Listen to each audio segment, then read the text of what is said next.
बोलो जयकारा बोल मेरे श्री गुरु महाराज की जय। सौभाग्यशाली गुरुमुखो, मनुष्य संसार के काम धंधों में हर समय अपने लक्ष्य को दृष्टि में रखता है। उसे हर समय यह ख्याल बना रहता है कि मुझे अमुक काम करना है। उसी का निश्चय करके हर समय उसी के लिए यत्न करने में लगा रहता है। जब संसार में इसी प्रकार की किसी न किसी ख्याल और किसी न किसी उद्देश्य को लक्ष्य बनाकर प्रयत्न में लगा रहता है, दिन रात यही कार्रवाई हो रही है। जिसने जिस लक्ष्य को दृष्टि में रखा हुआ है उसे उसी की चिंता है और वह उसी की पूर्ति के यत्न में लगा हुआ है।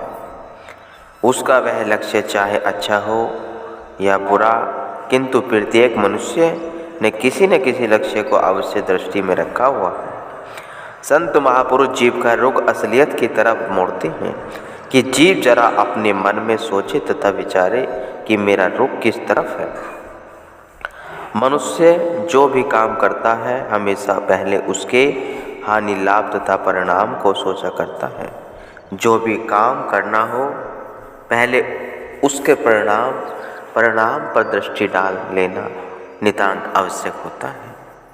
संतों का भी यही उपदेश होता है कि जो काम भी करो पहले उसका परिणाम सोच लो। कहीं ऐसा न हो कि मन में इच्छा तो कुछ और हो तथा जो काम किया जाए उसका परिणाम कुछ और निकले। भाव क्या है कि मन में इच्छा तो सुख और शांति प्राप्त करने की हो, किंतु किए हुए कर्मों का परिणाम अशांति के रूप में प्रकट हो, यह तो फिर गलत हुआ न। ऐसा तो नहीं होना चाहिए। बस यही विचार करना है कि ऐसा काम न हो जाए। संतों महापुरुषों का यह उपदेश है कि जो काम करो वह उल्टा न पड़े, अर्थात जब सुख शांति की प्राप्ति का यत्न कर रहे हो तो ऐसा कर्म भी करना चाहिए जिससे सुख शांति प्राप्त हो सके। संसार में प्रत्येक मनुष्य सुख शांति की प्राप्ति के लिए ये सब कार्रवाई करता है। यदि उसकी इस कार्रवाई से सुख शांति का परिणाम न निकले तो फिर उससे क्या लाभ। प्रत्येक मनुष्य संसार में नियत अवधि लेकर आया है, इसलिए जीव के उद्देश्य को भी सोचना है। यदि गफलत में समय बीतता चला जा रहा तो यह समय जो वृथा ही बीत जाएगा। काम चाहे कोई भी करो, समय को तो बीतना ही है और वह बीत भी जाएगा, चाहे उस समय कोई लाभ उठाए या नहीं। किंतु संत महापुरुष पहले से ही जतलाते हैं। यदि इस प्रकार गफलत और लापरवाही में समय बीत गया और अपने काम का परिणाम न सोचा तथा यदि परिणाम तुम्हारी इच्छाओं के विरुद्ध निकला तो यह कितने खेद और दुख की बात हुई। यह एक ऐसी बात है जो ध्यानपूर्वक विचार करने के लिए योग्य है।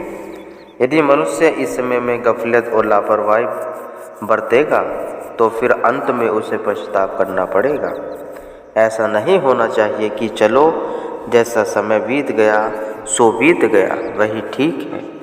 नहीं, यदि समय का ठीक तरह से उपयोग न किया गया और अंत में दुख पश्चाताप चिंता कलेश तथा कल्पना पल्ले पड़ी तब तो बहुत नुकसान हुआ। संत महापुरुष जतलाते हैं, अपने विचारों पर दृष्टि रखो, अपने भीतर की जांच परख करते रहो।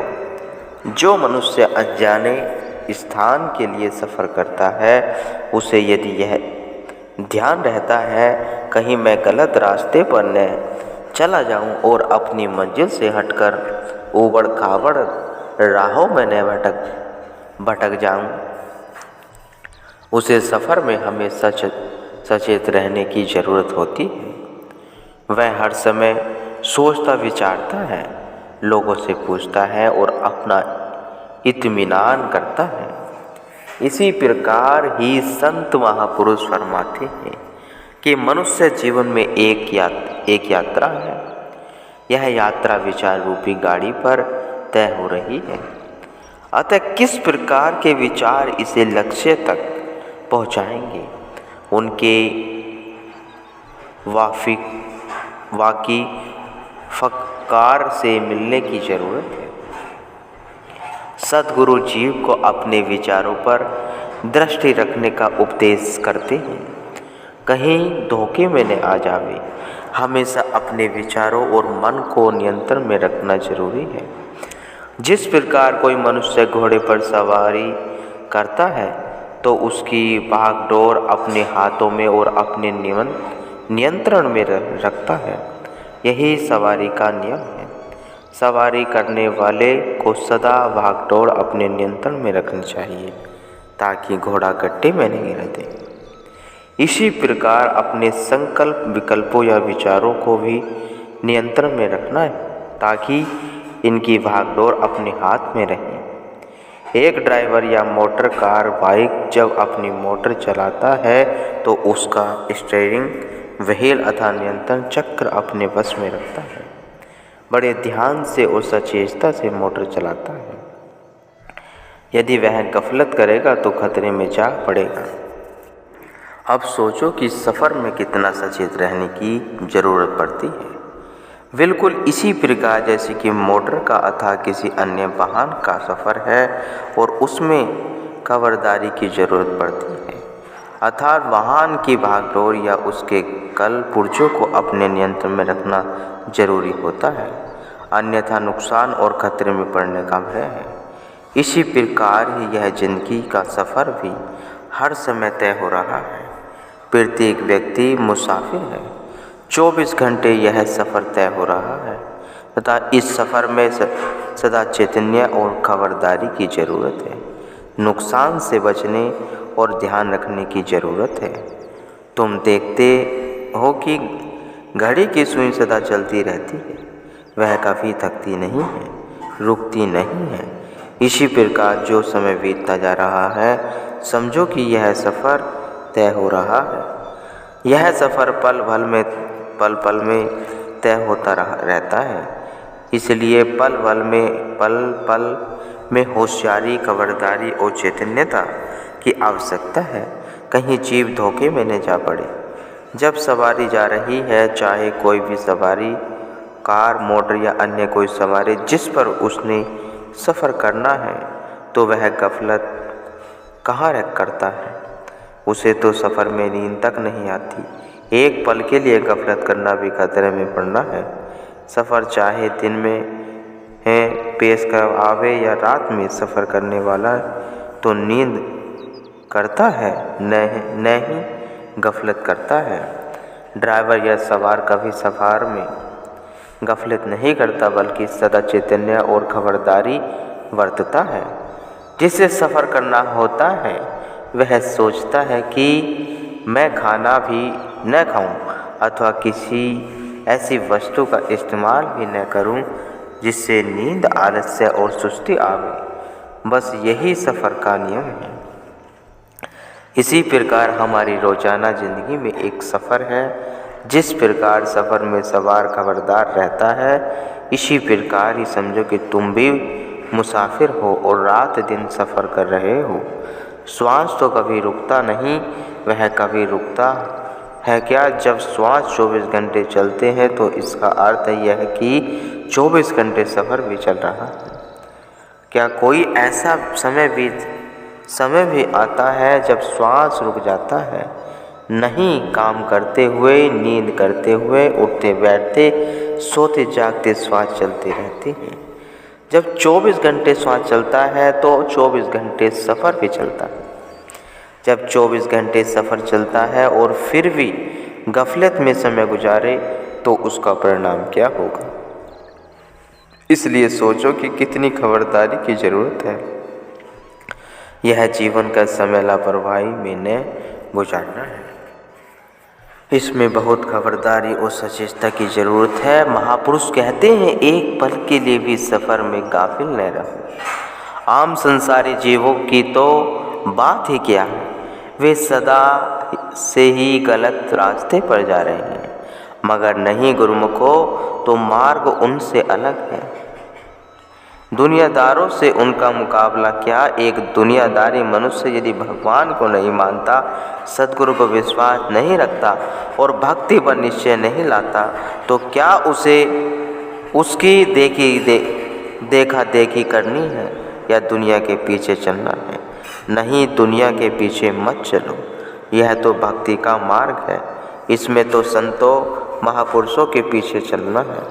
यहाँ संतों महापुरुषों के इशारों को समझना है कि उन्होंने क्या फरमाया तथा उनका वचन उपदेश क्या शिक्षा देता। इत्यादि विचारवान या समझदार पुरुष आम दुनिया के विचारों को नहीं देखते, बल्कि महापुरुषों के उपदेश, उनकी मौज और उनके विचारों के अनुसार ही उनकी सब कार्यवाही होती है। महापुरुष फरमाते हैं, गफलत करोगे तो खाओगे मार, बेटा बेटी कोई लेगा न सार। दुनियादारों की तरफ हरगिज नहीं देखना। यदि दुनियादारों को देखोगे तो उनका प्रभाव पड़ेगा। भला यह क्या जीवन है कि झट दूसरों के विचारों के प्रभाव को ग्रहण कर ले या तत्काल ही कुसंगति का रंग चढ़ जावे अथवा औरों के ख्यालों को अपना बना लेवे। ये तो फिर हजारों की उसके पथ प्रदर्शक और गुरु बन गए। यह क्या नियमित जीवन है। नहीं, चाहे कुछ भी हो क्यों न हो जावे, चाहे सृष्टि भी क्यों न विपरीत हो जावे, किंतु गुरुमुख कभी भी अपने सतगुरु के वचनों की परिधि से बाहर नहीं जाता। गुरुमुख को तो इस प्रकार समय गुजारना है। गुरुमुख तो को विचार करना है कि मेरे विचार किस रुख में काम कर रहे हैं, संसार की तरफ या सतगुरु की तरफ। इस बात को सदा दृष्टि में रखना है।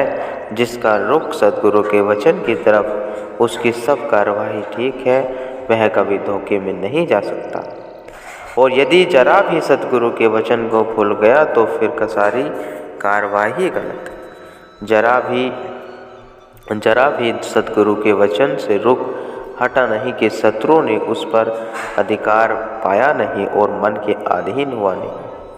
शत्रु कहाँ काफिर रहते हैं, वे तो सदा सचेत और होशियार हैं। मन, माया और काल हमेशा खबरदार रहते हैं।